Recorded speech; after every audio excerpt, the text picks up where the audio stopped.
Hello everyone, আমি নেহা চলে এসেছি নতুন আরও একটা ব্লগের সাথে। এখন বাজে সকাল 9টা আর আজকের এই ব্লগটা এখন থেকেই শুরু করছি। আর এখন আমি আমার সেজে গুজে আছি, তার জন্য তোমরা ভাবতেই পারো কেন। আসলে আজকে আমার এক জায়গায় যাওয়ার আছে। এখানে এর আগের দিন সোমবারে, মানে শ্রাবণ মাসের দ্বিতীয় সোমবারে মনে আছে হয়তো তোমাদের, আমি গেছিলাম চেক আপে। তো সেখানে গিয়ে আমার একটা প্রোগ্রামে নাম দিয়ে দিয়েছে ডান্সের জন্য। তো আমি তো ডান্স শিখেছি, কিন্তু এখন মানে অনেক দিন হয়ে গেছে ছেড়ে দিয়েছি। তো আর এটা হচ্ছে অন্য একটা, মানে আমাদের বাঙালি হিন্দি এমন না, অন্য গানে, পাঞ্জাবি গানে। আমি তো ওইসব কিছু পারি না, পাঞ্জাবি অর্ধেক বুঝতেই পারি না।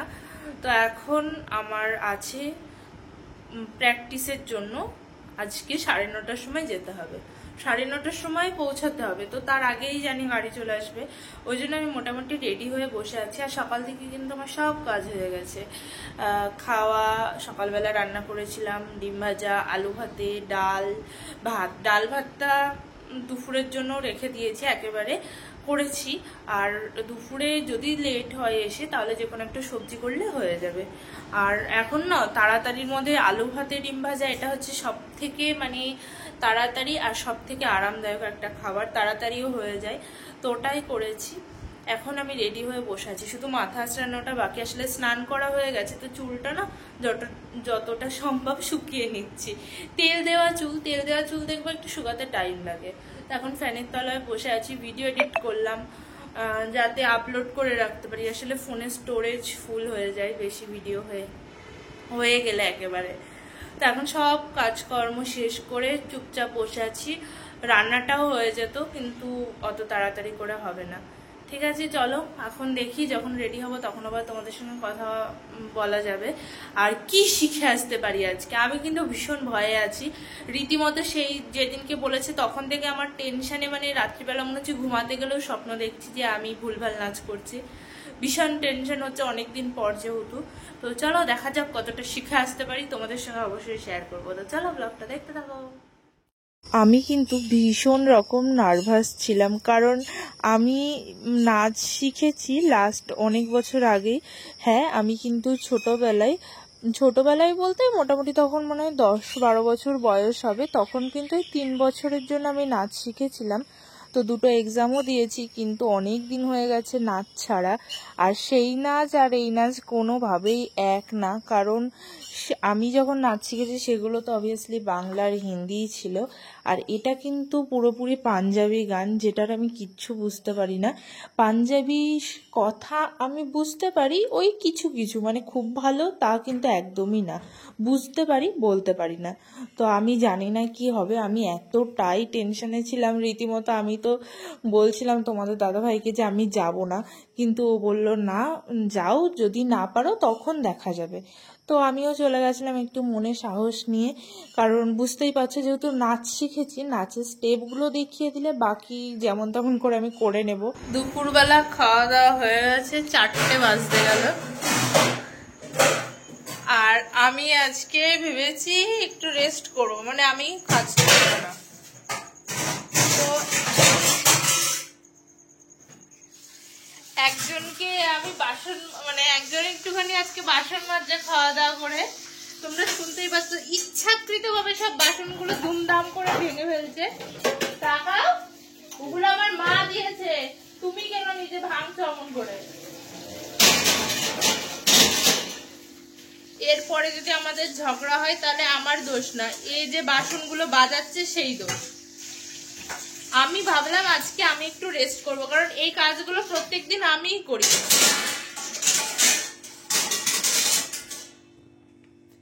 তা আমি ইচ্ছাকৃতভাবে আজ খেয়ে, যেমন একজন হাত ধুয়ে সাথে সাথে শুয়ে পড়ে, আমি আজকে তাই করেছি। খেয়েছি, খেয়ে হাত ধুয়েছি, গিয়ে শুয়ে পড়েছি। আর এইবারটা যে সমস্ত যা কাজ সেগুলো সবই হাত ধোয়া হয়ে গেছে। আমার হাত ধোয়া হয়ে গেছে। এই জায়গাটা ধো, এই জায়গাটা জল দাও, জল দিয়ে ধো ভালো করে। এখানে মুজবা, তাকাও তাকাও, ওখানে মুজবা, ওখানে এঁঠো ফেলেছো। কি অন ক্যামেরায় বলো? কুত্তার বাচ্চা বললে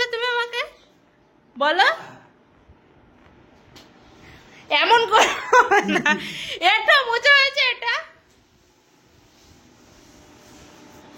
ওখানে মুছবা না, এখনই মুছবা, বিকালে যাওয়ার আগে তুমি মুছো না। শিগগিরই এসো, জল পড়ে গেছে, তোমার পায়ে লেগে পড়েছে।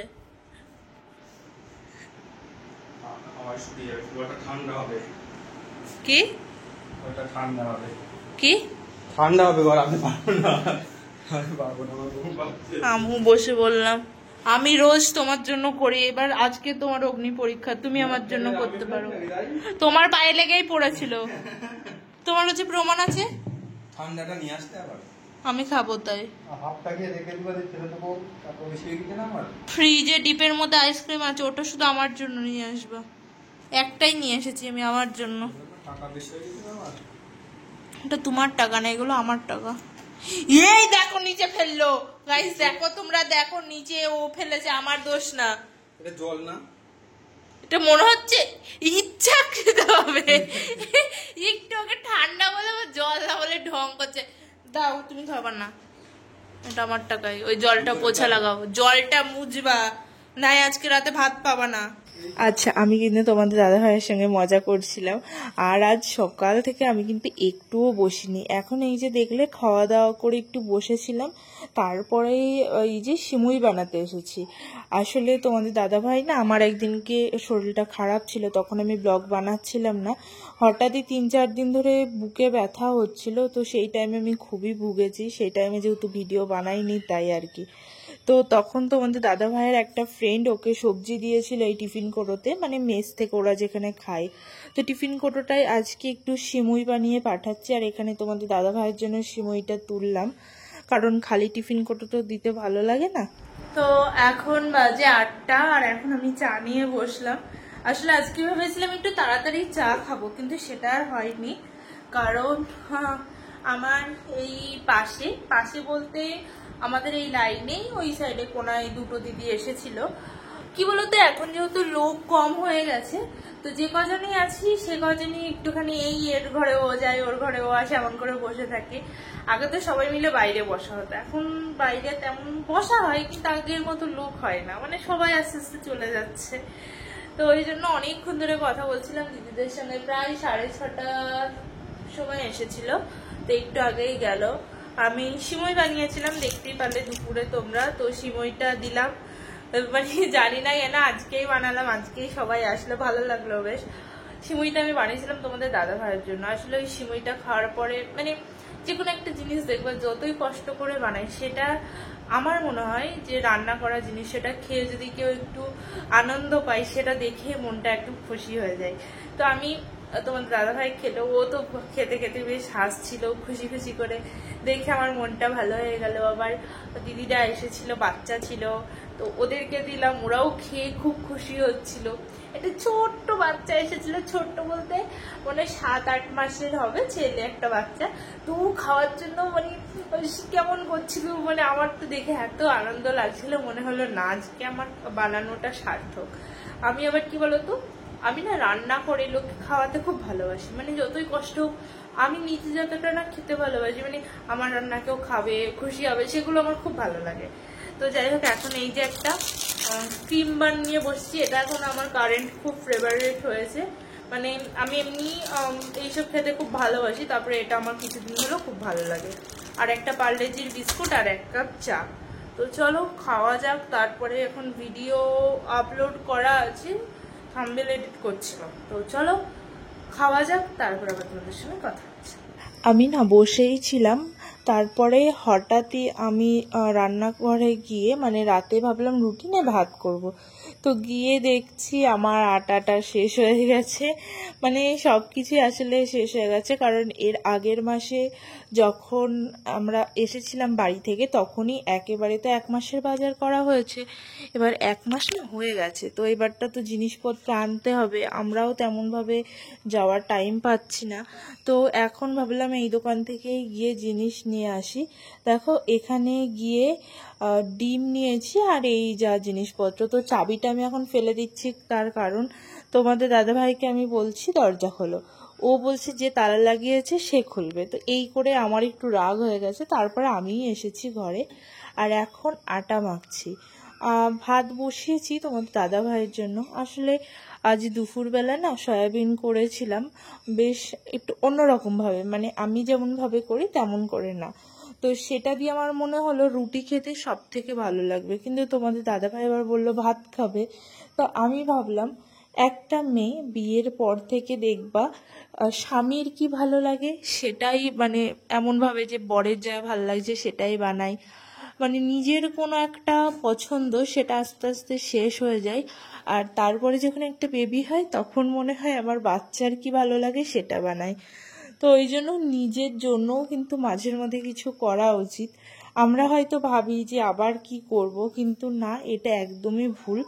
তো যাই হোক, অনেক জ্ঞানের কথা বলে ফেললাম। আমিও যদিও বা খুব একটা নিজের জন্য কিছুই করি না, কিন্তু এখন ওই আর কি একটু একটু চেষ্টা করি নিজের জন্য কিছু করার, কারণ সবাইকে ভালোবাসতে বাসতে একটা সময় নিজের সত্তাটাই হারিয়ে যায়। আর হ্যাঁ, আর একটা কথা মনে পড়লো এখন এই ভিডিওটা এডিট করতে করতে, এর আগের দিনের ব্লগে একটা বোন কমেন্ট করেছিলে, দিদিভাই হিন্দি না বলতে পারলে কি কোনো সমস্যা হয়? না গো বোন, কোনো সমস্যা হয় না। এমন কোনো ব্যাপার নেই যে তোমাকে হিন্দি বলতেই হবে। এইবারটা তুমি যদি বলতে পারো সেটা আলাদা। আর হিন্দি মেনলি এখানে মানে বলতে হয় তার একটাই কারণ, এখানে অনেক রাজ্য থেকে আলাদা আলাদা লোক আসে, সবার ভাষা একরকম না। তো হিন্দিটাই হচ্ছে একটা ভাষা যেটা সবাই বলে একে অপরের সঙ্গে কথা বলে। এবারটা তুমি যদি চাও সবার সঙ্গে কথা বলতে, তো তোমাকে হিন্দি বলতে হবে। এবার তুমি যদি ভাবো যে না ঠিক আছে আমি হিন্দি শিখবো আস্তে আস্তে তারপরে, সেটাও কোনো ব্যাপার না। আর মাঝের মধ্যে যখন ওয়েলফেয়ারে যাও প্রথম প্রথম না হিন্দি বলতে সবারই সমস্যা হয়। তো ম্যামরাও জানে যে আমি যখন প্রথম এসেছিলাম আমিও কত ভুলভাল হিন্দি বলতাম, যদিও বা আমি হিন্দি বুঝতে পারতাম, কারণ ছোটবেলা থেকে কার্টুন দেখার একটা ফল আর কি। তো বুঝতে পারতাম, বলতে একটু সমস্যা হতো, কারণ বুঝতেই পারছো আমাদের ওয়েস্ট বেঙ্গলে তো এমন হিন্দি যে খুব চলে গ্রামের দিকে তা তো নাই। কলকাতার ওই সাইডে হিন্দিটা এতটাও চলিত না আমাদের ওয়েস্ট বেঙ্গলে। তো এখন যেমন আমি হিন্দিটা শিখে গেছি, এখন নতুন যারা আসে, এবার এখানে হয়তো এক দুজন বাঙালি নতুন আসে বা যেই আসুক, হয়তো আমি তার সাথে গেছি ওয়েলফেয়ারে, আমার আশেপাশেই কোয়ার্টার, তো আমিও তাদেরকে হেল্প করি আস্তে আস্তে বলানোর হিন্দি, কারণ এখন যেহেতু আমি একটু শিখে গেছি তাদেরকেও একটু শেখানোর চেষ্টা করি। সেটাই, তুমি যদি হিন্দি বলতে পারো ব্যাপারটা হচ্ছে তুমি তাহলে সবার সঙ্গে কথা বলতে পারবা। আর তেমন কোনো ব্যাপার নাই, হিন্দি এখানে এসে আস্তে আস্তে শিখেই যাবা, কারণ অতটাও কঠিন না যতটা মনে হয়। তো দেখো এখন এখানে আমি বাইরে চলে এসেছি, ওই যে ডিম এনেছিলাম সেগুলো সব ফ্রিজে রেখে খাওয়া দাওয়া করে এখন কিন্তু বাজে ওই 11টা মতো। তো এখন বাইরে এসেছি, এসে একটুখানি আকাশের দিকে তাকিয়ে বসেছিলাম। কি সুন্দর মেঘ যাচ্ছে, ফ্লাইট যাচ্ছে, মানে খুব সুন্দর। বাইরে এখন না একটু ঠান্ডা আছে, ঘরে ভীষণই গরম। তো এখন ঘরে এসে দেখো তোমাদের দাদা ভাই, আমি না এখানে চুপচাপ দাঁড়িয়ে আছি, আমি যতক্ষণ না ওকে ডাকবো ও কিন্তু এখানেই দাঁড়িয়ে থাকবে। মানে এখানে ও আধা ঘন্টাও দাঁড়িয়ে থাকতে পারে, কোনো বিশ্বাস নেই। দাঁড়িয়ে দাঁড়িয়ে কিন্তু ফোন দেখছে, মানে এক মনে ফোন দেখছে। ওকে যদি না ডাকা হয় ও এখানেই এমন করেই দাঁড়িয়ে থাকবে। এটা কিন্তু মাঝের মধ্যেই করে, এখানেই দাঁড়িয়ে দাঁড়িয়ে ফোন আপন মনে দেখে যাবে, তারপরে আমি যখন ডাকবো তখন তাড়াতাড়ি করে ঘরে যাবে। মানে এমন একটা মানুষ, সারাদিন এত খাটনি করেও ওর যে এখনো দাঁড়িয়ে থাকার এনার্জি আছে সেটাই। তো এখন দেখো আমার দিকে তাকিয়ে একটুখানি হাসছে। যাই হোক, আজকের এই ভিডিওটাও এটুকুই, দেখা হবে আবার কাল নতুন আরো একটা ভিডিওর সাথে।